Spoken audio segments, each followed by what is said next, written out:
Welcome back. I hope you had a wonderful weekend and that your week is off to a great start.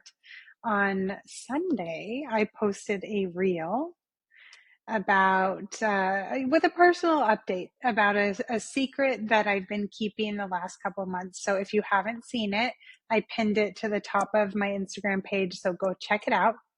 My handle is Dr. Stephanie Lopez, Dr. Stephanie Lopez, and it's pretty exciting news. So I'm just going to leave that there, but go check it out. And what I want to say today is if you had an emotionally immature, narcissistic, or toxic mother, you don't want to miss today's episode. Today, I'm going to talk about some of the behaviors you observed, why they came up, and what you need to do so that you do not turn out like your mother. Because if you're anything like me and some of my clients, many of my clients, that's exactly what you want. You don't want to turn out like your mother. But before I dive in, I want to address a question that I received from someone in my audience. She asked that I share more content around helping her validate whether or not her mother is actually a narcissist. And I want to dive into this today. And I can be more intentional about incorporating some of this into my content. And here's what I want you to know. It doesn't actually matter as much as you think it does. It does matter to the extent that you resonate with having an emotionally immature, narcissistic, or toxic mother because you may have been abused, and that is not okay. And it matters so that you recognize the behaviors and the actions that are not healthy so that you don't perpetuate them. But when it comes to your healing journey, we don't actually want to keep spotlighting your mother. And it can, for some, feel tempting to prove that their mother is a narcissist. That may or may not be the case for the person that submitted this question to me, although I have seen it sometimes. And so I just want to be really clear about that. If you keep focusing on someone else rather than yourself, you will not heal. It goes along with that old saying, if you have one finger pointing at someone else, you have three pointing back at you. Those three fingers pointing back at you are guiding you to where you should focus your attention while you heal. And when it comes to emotional immaturity and narcissism, you can think of each of these as like being on a continuum that ranges from low to high. Virtually every single person has some of these tendencies and traits that are on the low end. Seriously, meaning that virtually everyone shows up with some level of emotional immaturity. And as you do the inner work and heal, you can take the reins and show up with more maturity in your life so that no matter what's going on around you, you can show up the way that you want to. And I mean that, no matter what's going on around you. I'm not saying that you're never going to be triggered again, okay? You are human. And what I am saying is that you will feel in control of your emotions and your reactions far more often. And that when you do get triggered, you will be able to catch yourself in the midst of it and step out of it much more quickly so that those moments are more of a blip rather than all consuming in your mind and your body. That is the power of combining the three pillars of the BRAVE method. That's analyze data, activate choice, and absolute acceptance. Those three pillars are the secret sauce to healing. Give you the exact tools that you need to feel in control of your emotions and your reactions in a way that your mother wasn't.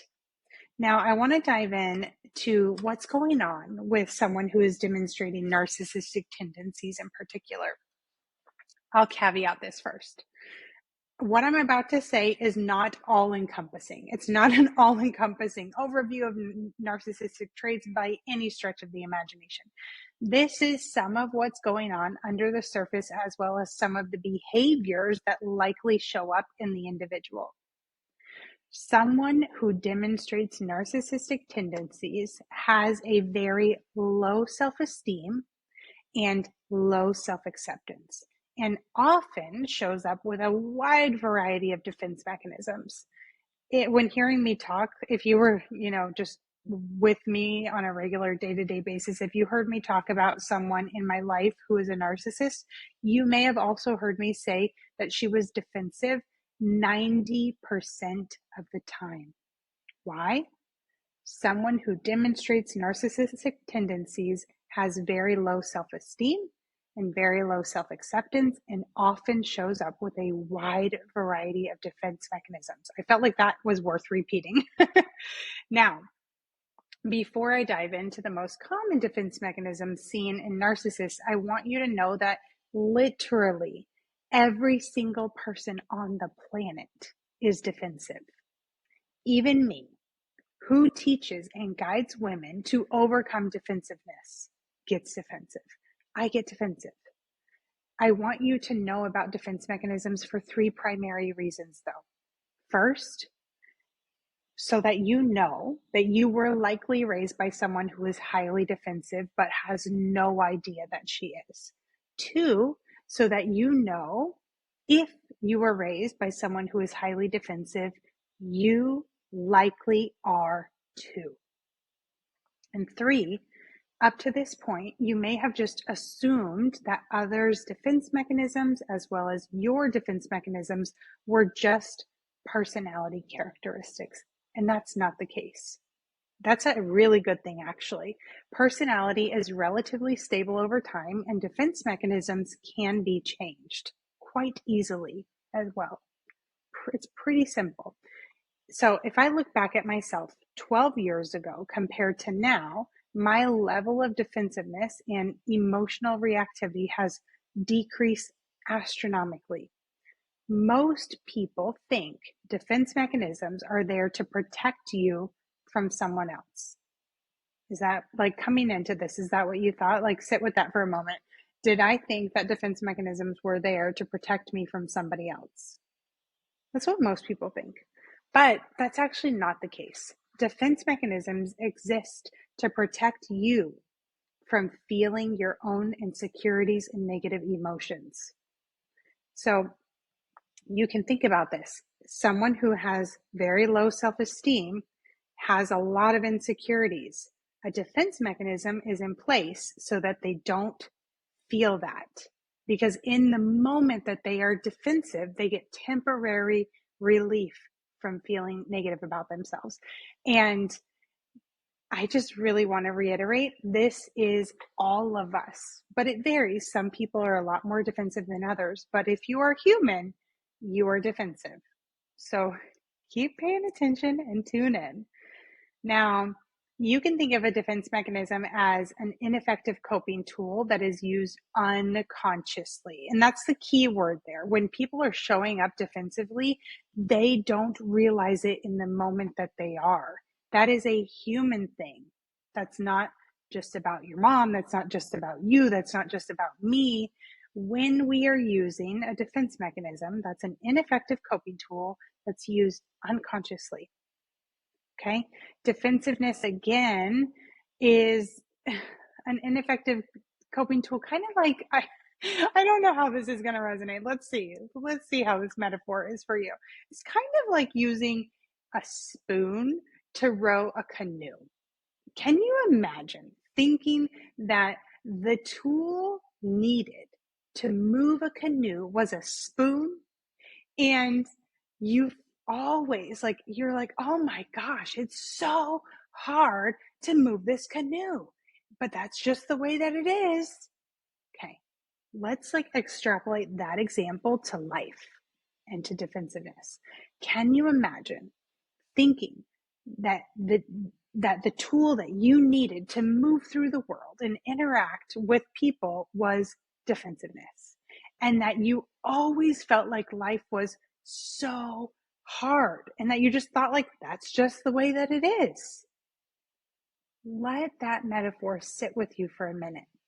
That is basically how humans are moving through this world. And I am not just referring to narcissists. Every single person gets defensive.